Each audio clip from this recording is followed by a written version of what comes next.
ইবনে ওমর রাদিয়াল্লাহু তাআলা আনহু থেকে বর্ণিত ইবনে মাজাহ 3390 নম্বর হাদিস। আল্লাহর নবী বলছেন, কুল্লু মুসকিরিন খামরু অকুল্লি খামরি হারাম। যাবতীয় নিশাদ্রব্য, যত বস্তু নিশার রয়েছে, যত বস্তু, যত পণ্য দিয়ে মানুষ নিশা করে, সমস্ত নিশাই হচ্ছে মদ। আর আল্লাহর হচ্ছে সব মদই হচ্ছে হারাম। অর্থাৎ এদেশে আমরা যেদের দেখে থাকি, অনেকবারই বলে থাকি, মদ, চুয়ানি, ওপিয়াম, কোকেন, প্যাথেডিন, ম্যাথাডিন, ফেন্সিডিল, ডাল, বাবা, গাঁজা, ভাং, চরস, চুরুট, সিদ্ধি, হুক্কা, বিড়ি, সিগারেট, তামাক, জর্দা, গুল, সমস্ত বস্তুকেই আল্লাহ নবী বলছেন মদ, এবং সব ধরনের মদই হারাম। দেশের একটা ক্রান্তি কাটিয়ে উঠতে না উঠতেই আল্লাহর আযাব, আল্লাহর গজব এদেশে বর্ষিত হতে শুরু হয়েছে। বিশেষ করে বাংলাদেশের একটি অঞ্চল, অর্থাৎ নোয়াখালী, ফেনী, কুমিল্লা, ব্রাহ্মণবাড়িয়া, আপনারা মিডিয়াতে দেখেছেন যে ভয়াবহতা, বন্যার ভয়াবহতা আছে, কিন্তু এইবারকার বন্যার ভয়াবহতা একটু ব্যতিক্রম। আমি পেশাদারিত্ব হিসাবে গাড়ি চালাই, বিভিন্ন জায়গায় যাই। যত বন্যা হয়েছে, এবারকার যে বন্যা, রাস্তায় কুমিল্লা, নোয়াখালীর যে এলাকাগুলোতে কোথাও হাঁটু পানি, কোথাও কোমর পানি, কোথাও বুক পানি। গত রাত্রে আমাদের এলাকার যারা ওখানে রয়েছে, গ্রামীণ ট্রাভেলসের চাকরি করি,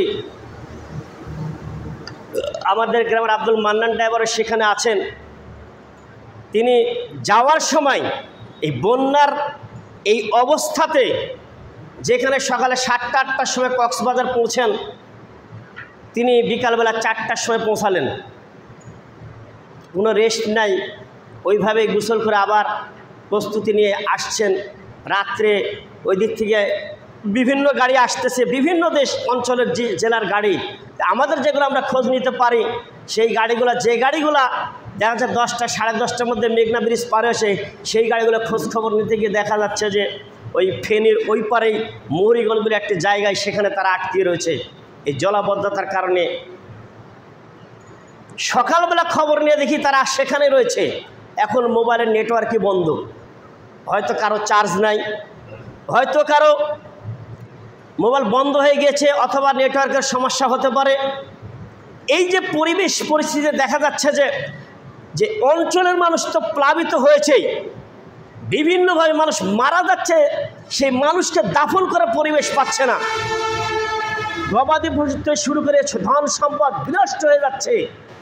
আর গাড়ির মধ্যে যেসব যাত্রীরা আটকে গেছেন, ছেলে মানুষের কথা তারা যে কোনোভাবে তাদের প্রয়োজন মেটাতে পারে, কিন্তু অনেক মহিলারা রয়েছেন, যারা মহিলারা এই গাড়ির মধ্যে থেকে কি একটা পরিবেশ পরিস্থিতির মধ্যে রয়েছে, আশেপাশে টয়লেট নাই, কোনো পরিবেশ পরিস্থিতি নাই, এই একটা আযাবের মধ্যে মানুষ পড়ে গিয়েছে।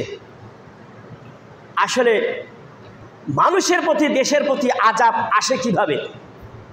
আমি ছোট্ট একটি আয়াত সূরা মায়েদার 90 নম্বর আয়াত তেলাওয়াত করেছি, যে কি কি কারণে আযাব হয়, কি কি কারণে আল্লাহর গজব আসে, এটা আমাদেরকে জানার দরকার। এবং ওর থেকে পরিত্রাণ পাওয়ার জন্যে আল্লাহ যে বিধান দিয়েছেন এবং রাসূল সাল্লাল্লাহু আলাইহি ওয়াসাল্লাম যে পদ্ধতি দিয়েছেন, সেইগুলো আমাদেরকে আমল করতে হবে।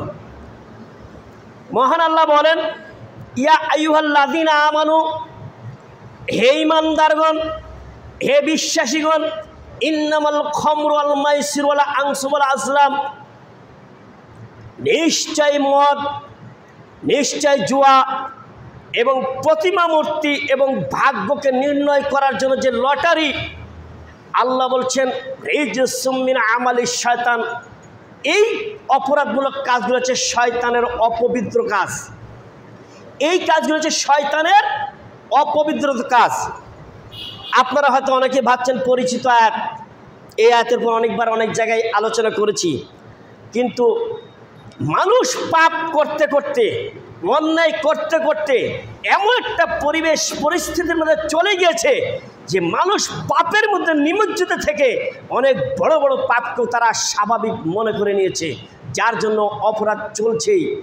অপরাধের পরিণতি কি অনেকেই জানে, অনেকেই জানেন, অনেকে তোয়াক্কা করে না, যার কারণে তারা অপরাধের মধ্যে হাবুডুবু খাচ্ছে। আল্লাহ বলছেন ইন্নামাল খমরু, মদ এটা শয়তানের অপবিত্র কাজ। আমরা জেনে থাকি এবং অনেকে বুঝি বা অনেকে বুঝার এভাবেই বুঝি যে মদ অর্থাৎ তরল পদার্থ বোতলের মধ্যে যেটা রয়েছে সেটাই হয়তো মদ। আসলে সেটা মদ নয়, মদ কোনো পণ্যের নাম নয়। নিশাদ্রব্যের যত বস্তু রয়েছে সমস্ত বস্তুকেই আল্লাহ একটি বাক্যে বলেছে মদ খমর। আল্লাহর নবী হযরত মুহাম্মদুর রাসূলুল্লাহ সাল্লাল্লাহু সাল্লাম বলছেন, ইবনে ওমর রাদিয়াল্লাহু তাআলা আনহু থেকে বর্ণিত, ইবনে মাজাহ 3390 নম্বর হাদিস। আল্লাহর নবী বলছেন কুল্লু মুস্কিরিন খমরু অকুল্লি খমরি হারাম, যাবতীয় নিশাদ্রব্য যত বস্তু নিশার রয়েছে, যত বস্তু যত পণ্য দিয়ে মানুষ নিশা করে সমস্ত নিশাই হচ্ছে মদ। আর আল্লাহর হচ্ছে সব মদই হচ্ছে হারাম। অর্থাৎ এদেশে আমরা যেটা দেখে থাকি, অনেকবারই বলে থাকি, মদ, চুয়ানি, ওপির, কোকেন, প্যাথেডিন, মেথাডিন, ফেন্সির ডাল, বাবা, গাঁজা, ভাং, চরট, চুরু, সিদ্ধি, হুক্কা, বিড়ি, সিগারেট, তামাক, জর্দা, গুল সমস্ত বস্তুকেই আল্লাহ নবী বলছেন মদ, এবং সব ধরনের মদে হারাম। বিড়ি, সিগারেট তো আজকে ওপেন সিক্রেট হয়ে গেছে। যারা অনেকেই যারা আমাদের সমবয়সী বা আমাদের 5-7 বছরের ছোট, তারাও সিগারেটটা আড়ালে খেতে যান। আর যারা 13, 14, 15 বছর বয়স তারা ওপেন, ডোন্ট কেয়ার, কিছু মনেই করছে না। এই রকম পরিবেশ সমাজের হয়ে গিয়েছে। এই অপরাধটাকে অপরাধ মনেই করে না, অথচ এটা হারাম।